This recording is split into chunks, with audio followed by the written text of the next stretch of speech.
Hello friends, welcome in सहज mark maths classes capsule batch में एक बार फिर आपका स्वागत है। स्टूडेंट, आज जो हम टॉपिक लेके आए हैं वो है टेंजेंट और नॉर्मल। आपको पता है 6 चैप्टर है, मैं 5th और 6th दोनों को साथ लेके चल रहा हूँ क्योंकि टॉपिक्स ज़्यादा हैं, तो भाई पीछे नहीं रह जाएँ बच्चे। एक रिवीजन, आप मुझे पता है एक दिन में आप 2-2 चैप्टर तो लेके चल ही रहे हो, तो कंसेप्ट वहाँ भी लगभग अभी हमारे 2-3 वीडियो हमें लग जाएंगी और यहाँ पर भी स्टार्ट कर लेते हैं। तो टेंजेंट नॉर्मल की बात करेंगे सबसे पहले। तो सबसे पहले हम बात करें कि ये tangent normal application of derivative में क्यों है, क्योंकि यहाँ स्लोप की बात करते हैं और स्लोप ही डेरिवेटिव है, स्लोप ही डेरिवेटिव है। तो टेंजेंट नॉर्मल क्या है, अब उनकी हम बात करते हैं। टेंजेंट नॉर्मल, यदि हमसे कोई पूछ ले what is the tangent what is the normal, तो both are the straight line, ठीक है, लेकिन उनकी पासिंग प्रॉपर्टीज अलग अलग है। एक परपेंडिकुलर होती है किसी पॉइंट पर, एक उसे छूते हुए जा रही है, टच करते हुए जा रही है, ठीक है। तो वही हम बात करने वाले हैं कि इक्वेशन कैसे निकालें। तो भैया स्ट्रेट लाइन की इक्वेशन जैसे निकालते हैं बिल्कुल वैसे ही हम निकालेंगे। y minus y1 is equal to dy upon dx या स्लोप x माइनस x1। देखिए बिल्कुल बेस से समझ रहे हैं हम, 11th क्लास से बात कर रहे हैं कि स्ट्रेट लाइन ही टेंजेंट और नॉर्मल है दोनों, ठीक। तो इक्वेशन ऑफ लाइन जो होती है वो होती है y minus y1 slope x minus x1, ये होती है। लेकिन सर जैसे ही क्वेश्चन आता है equation of tangent equation of normal, हम परेशान हो जाते हैं। बच्चों की यही प्रतिक्रियाएं होती हैं कि यार सर ये नहीं समझ में आ रहा। क्यों नहीं आ रहा यार, इजी कंसेप्ट है, कुछ टफ नहीं है, बस बेसिक है, यहां समझ लीजिए। देखो ये कर्व है, ठीक, ये लाइन इसको टच करते हुए जा रही है, एक पॉइंट P कांटेक्ट होता है, अभी डायग्राम पे मत जाना, P कांटेक्ट है। अब ये जो P पॉइंट है ना, ये दोनों पर आ रहा है। ये कहां पर आ रहा है, दोनों पर आ रहा है, कर्व का भी है और स्ट्रेट लाइन का भी है, टेंजेंट का भी है। अब टेंजेंट पे वैसे तो बहुत सारे पॉइंट हो सकते हैं यार, जो स्ट्रेट लाइन है इसमें तो बहुत सारे पॉइंट हो सकते हैं, लेकिन वो कॉमन पॉइंट कौन दे रहा है हमें, कर्व दे रहा है, ठीक है। और जो टेंजेंट है इसका जो स्लोप होगा वही स्लोप होगा जो कर्व का है, क्योंकि दोनों के इंक्लाइन पोजीशन लगभग सेम है। आप खुद समझ लीजिए, यदि किसी बाउल को हम मेज पे रख लेते हैं तो बाउल जो है जिस सरफेस पे रखा हुआ है उस सरफेस से एक जो उसका इंक्लाइन पोजीशन है वो क्या है, 0 डिग्री है या 180 डिग्री होगा। और उस सरफेस की खुद पर जो लाइन एक पैरेलल है उसका जो स्लोप होगा वो भी बिल्कुल सेम ही बोल रहा हूँ मैं, भाई इक्वल ही होगा, टच कर रही है लाइन उसको, राइट। और उसके ऊपर यदि हम किसी रॉड को खड़ा कर दें तो वो नॉर्मल हो जाएगा, राइट। कुछ इस तरीके से ये जो लाइन है ये हमारी नॉर्मल हो गई इस पॉइंट से, ठीक है। ये जो पॉइंट P की बात हम कर रहे थे, ठीक है। तो नॉर्मल जो होती है वो परपेंडिकुलर होती है, ठीक है, किसी भी पॉइंट पर हो। P पॉइंट ले लिया अभी हमने यहाँ पर समझने के लिए, टेंजेंट से ही पास हो रहा है, बट किसके परपेंडिकुलर है, कर्व के भी और उस टेंजेंट के भी। तो बस यहाँ पर हमें यही समझना है और कुछ नहीं है, टफ नहीं है बिल्कुल भी, मैं बता देता हूँ, है ना। तो अब हमें क्या हुआ कि y is equal to fx ये दिया हुआ है, तब हम जानते हैं कि स्लोप ऑफ कर्व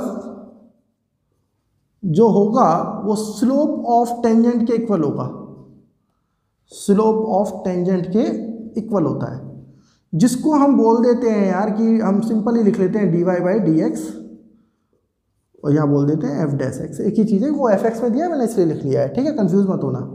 इसको हम m बोल देते हैं और बोलो, ठीक।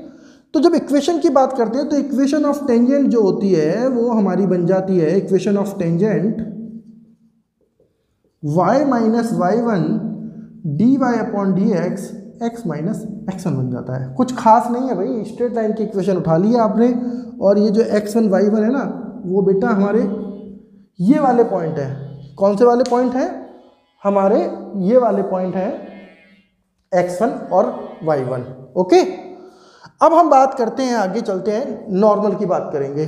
जब हम नॉर्मल पर आए तो नॉर्मल क्या है, ये स्लोप m है और हमने पढ़ा है यदि दो लाइन आपस में परपेंडिकुलर हैं तो उनके स्लोप में रिलेशन होता है m1 m2 is equal to -1। और हम ये मान लें कि इसका स्लोप यदि m2 है और इसका m था तो माइनस का 1 अपॉन m हो गया, या हम कहें माइनस का 1 अपॉन dy बाई dx बोलेंगे। तो equation of equation of normal जो है वो हमारी क्या बन जाएगी, y minus y one minus 1 upon slope की जगह हमारा क्या आ जाएगा, -1 upon dy by d x. Now x minus x1, ये हमारा इक्वेशन ऑफ बेटा नॉर्मल बन जाएगी। ठीक, अब हम कुछ कंडीशंस लेके चलेंगे और उससे इक्वेशन को सॉल्व भी करेंगे और हम पूरी कोशिश करेंगे कि भाई बच्चों आपको अब क्लियर हो जाए, समझ में आ जाए कि क्या होता है ये नॉर्मल टेंजेंट। ठीक है, चलो और बताओ, आगे चलते हैं अभी। ठीक,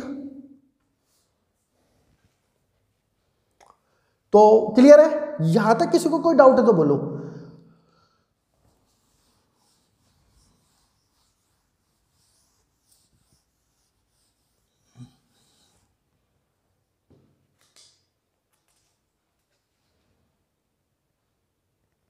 हाँ, अब वो कहता है कि सपोज करो एक क्वेश्चन अब लेके आ रहे हैं, क्वेश्चन अच्छा है, बहुत बढ़िया क्वेश्चन है।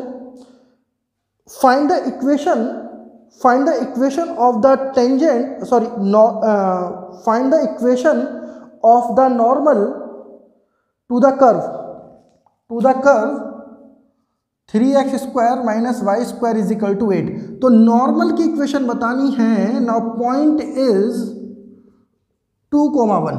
ठीक है, नॉर्मल की इक्वेशन बनानी है। बिल्कुल टेंशन में कोई बात ही नहीं है बेटे, पहले हमें डेरिवेटिव निकालना पड़ेगा, स्लोप तो दिया ही नहीं है और पॉइंट उसने हमें बता दिए हैं। तो differentiate on the both side with respect to x, तो इसका डेरिवेटिव करेंगे now 6x minus 2y dy by d x is equal to 0, then dy upon d x is equal to 6 upon 2y, ये 3 आ गया, dy upon d x is 3x upon y, x की value 2 और y की value 1, तो ये आ गया 1, तो 6 आपका स्लोप आ जाएगा। ठीक है, अब इक्वेशन ऑफ नॉर्मल निकालनी है, तो y minus y one minus 1 upon d y upon d x, x minus x1। तो भैया पॉइंट रख दो अब आप, 1 माइनस का 6, x माइनस का 2। सॉल्व कर लेंगे यार, आपको मुझे पता है इतना तो आता है। ओके, अब हम आगे चलते हैं, एक क्वेश्चन फिर हम लेके आ रहे हैं। The point at which the tangent to the curve y is equal to x cube minus 12x plus 18, ये हमारा कर्व है, are parallel to the x axis, are parallel to the x axis. भाई बहुत simple है, वो कह रहा है कि वो पॉइंट आपको निकालना है जिस पॉइंट पर कर्व, ये जो कर्व दिया हुआ है इसकी जो टेंजेंट है वो parallel to the x axis हो। जैसे मैंने डायग्राम बनाया था ना, कुछ ऐसे था ना डायग्राम अपना, भाई ये कर्व जा रही है और ये parallel to the x axis है, राइट। तो इसके बारे में कुछ दिया नहीं है, इसके बारे में ये parallel to the x axis है, ये एक्स एक्सिस है यहाँ पे, मान के चलो। ठीक है, तो क्या करना है, जब parallel to the x axis होगा तो उसका slope y dy by d x क्या हो जाएगा, भाई y is equal to constant हो जाएगा। ठीक, तो y is equal to constant हो गया तो डेरिवेटिव कितना हो जाएगा इसका, dy बाई डी एक्स कितना हो जाएगा बेटा, 0 हो जाएगा, राइट। कर्व का जो होगा और जो इसका स्लोप होगा वही स्लोप इसका होगा, राइट, पैरेलल है। अब इसका स्लोप निकालते हैं, तो dy upon d x 3x square minus 12, now 0 is equal to 3x square minus 12, तो 3x square is equal to 12, now x square is equal to 4, तो x is equal to plus minus का 4, sorry plus minus के 2। उसने कहा था point निकालो, किस point पर यार, किस पॉइंट पर, तो x की वैल्यू 2 एक बार हम कहाँ रखेंगे, इसमें रखेंगे, एक बार x की वैल्यू -2 रखते हैं, 2 रखते हैं तो 8 माइनस 24 प्लस 18, आप कर लोगे फटाफट से, बताओ कितना आ रहा है। तो एक मेरा आंसर आ जाएगा 2,2 और एक आ जाएगा -2, माइनस का 34। ओके, -34 नहीं आएगा, सॉरी पॉजिटिव आ जाएगा, क्योंकि पॉजिटिव हो जाएगा वो दोनों ऐड हो जाएंगे। क्लियर, चले आगे। ठीक, आजकल जो क्वेश्चन ज़्यादा डिमांड में है और मुझे लगता है आ सकता है, वो कुछ अलग है, इतना भी अलग नहीं है। मेरा खुद का जो अपना पर्सनल एक्सपीरियंस है वही कह रहा है कि कुछ इस टाइप का क्वेश्चन बन सकता है आपकी बार, कुछ इस टाइप का क्वेश्चन। ठीक है, b cos क्यूब थीटा। तो भैया ये सभी जानते हैं पैरामीट्रिक फंक्शन है, x और y थीटा के ऊपर डिपेंड कर रहे हैं और x y थीटा के ऊपर डिपेंड कर रहे हैं, तो इसका स्लोप भी निकालने का तरीका थोड़ा सा चेंज हो जाएगा, कोई ज़्यादा टफ नहीं है, चैन रूल लग जाएगा। तो भाई ठीक है, d x sorry d y upon d x निकालना है, तो d y by d theta upon d x upon d theta यही करना है। तो चलो इसका कर लेते हैं, b three cos square theta minus sine theta. इतना तो मेरे बच्चों आपको मुझे भी पता है, आप कर रहे हो तैयारी, समझ गए होंगे। ए थ्री साइन स्क्वायर थीटा और कॉस थीटा, राइट, इतना तो चलेगा। 3 से 3 कैंसिल हो गया, माइनस का बी अपॉन ए, और ये बन जाएगा साइन से साइन, कॉस से कॉस, और ये बन गया हमारा कॉट थीटा, माइनस का b upon a cot theta, right. अब वो पॉइंट कह रहा है correct at theta is equal to pi by 4। यार कोई दिक्कत नहीं है, theta is equal to pi by 4 है, हमें कोई प्रॉब्लम नहीं है, हम जानते हैं क्या करना है। तो माइनस का b upon a cot pi by 4 minus का बी अपॉन ए आ गया। कॉट पाई बाई 4 क्या होता है भाई, 1 होता है, ठीक। अब कहता है इक्वेशन ऑफ टेंजेंट निकालो या नॉर्मल निकालो, जो भी एटलीस्ट ने पूछा। टेंजेंट की हम बात कर लेंगे, नॉर्मल की दिक्कत नहीं है।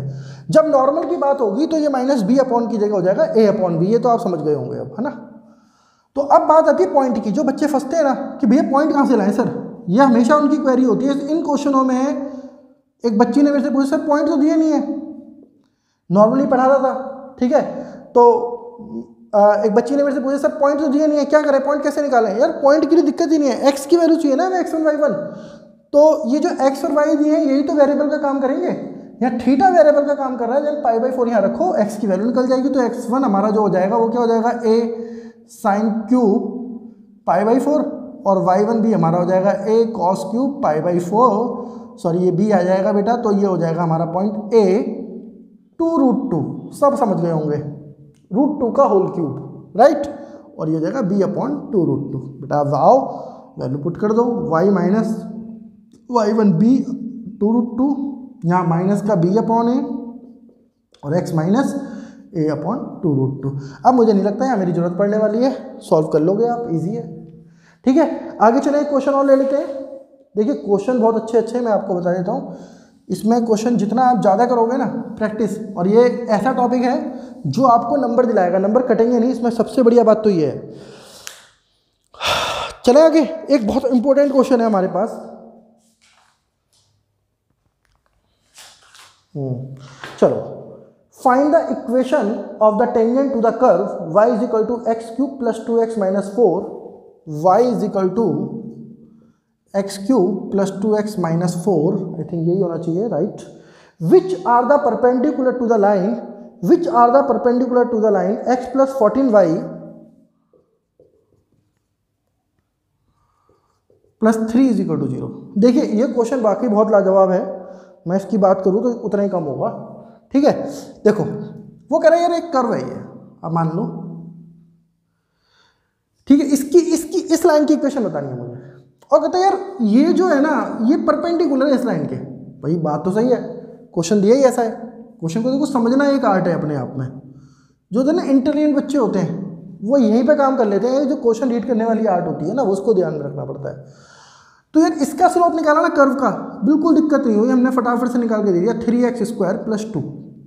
लेकिन वो कहता है कि हमें तो इसका स्लोप चाहिए, ये तो इसके परपेंडिकुलर है। तो यार डरने की कोई बात ही नहीं है ना, इसका स्लोप निकाल दो। 1 plus 14 dy upon d x is equal to 0, not dy by d x is equal to minus का 1 अपॉन 14। बट यार मुझे तो स्लोप किसका चाहिए, स्लोप किसका चाहिए, टेंजेंट का, ठीक है। तो यहाँ जो डेरिवेटिव है और यहाँ जो डेरिवेटिव है ये m2 है मेरा, और ये मेरा m1 है। तो आपस में जो रिलेशन है वो क्या हो जाएगा, m1 m2 is equal to -1। तो हम क्या बोलेंगे, 3x square plus 2 into minus 14 is equal to -1। तो सर ये हो जाएगा 3x square plus 2 is equal to 14, 12 दाना x is equal to plus minus 2 आ गया। अब कहानी कुछ ऐसी रहेगी कि x की वैल्यू 2, तो y इज इक्वल टू क्या हो जाएगा, निकाल लो यार कितना आ जाएगा, फटाफट से मुझे भी बता दो कितना आ जाना चाहिए। ठीक है 8 आ जाना चाहिए एक बार आपका, और एक बार x की वैल्यू -2 रख लो, तो -2 से रखेंगे तो आपका माइनस का 16 आ जाएगा। ठीक, अब आपको इक्वेशन ऑफ टेंजेंट निकालनी है, तो फॉर्मूला आपको पता है y minus y1 is equal to dy by d x x minus x1।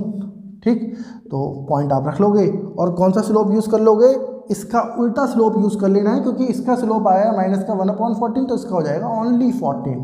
Okay, मैं रख देता हूँ, चलो एक में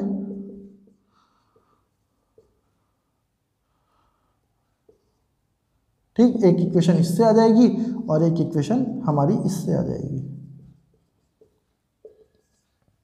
ओके स्टूडेंट, कैसा लग रहा है कंटेंट, किस तरह का है, पसंद आ रहा है, नहीं आ रहा है, कोई भी डाउट है पूछ लो यार, मैं बिल्कुल मना नहीं करूँगा, डेफिनेट है। यदि क्वेरी करोगे ना तो नेक्स्ट वीडियो में पक्का रिप्लाई लेके आऊँगा, ऐसा नहीं है कि भूल जाऊँगा। आप बस ये बताते रहिए सर यहाँ कमी है, वो कमी में भी इम्प्रूवमेंट कर देंगे। यदि कोई क्वेश्चन ऐसा लग रहा होगा कि आप ये कहते हो कि सर इंपॉर्टेंट क्वेश्चन और भी ज़्यादा कराओ, तो वो भी करा दूंगा। बस आप अपना सहयोग बना के रखो, मैं भी अपना एफर्ट्स लगाता रहूँगा। पसंद आ रहा है तो लाइक शेयर एंड सब्सक्राइब कर दो। Thank you very much and good bye.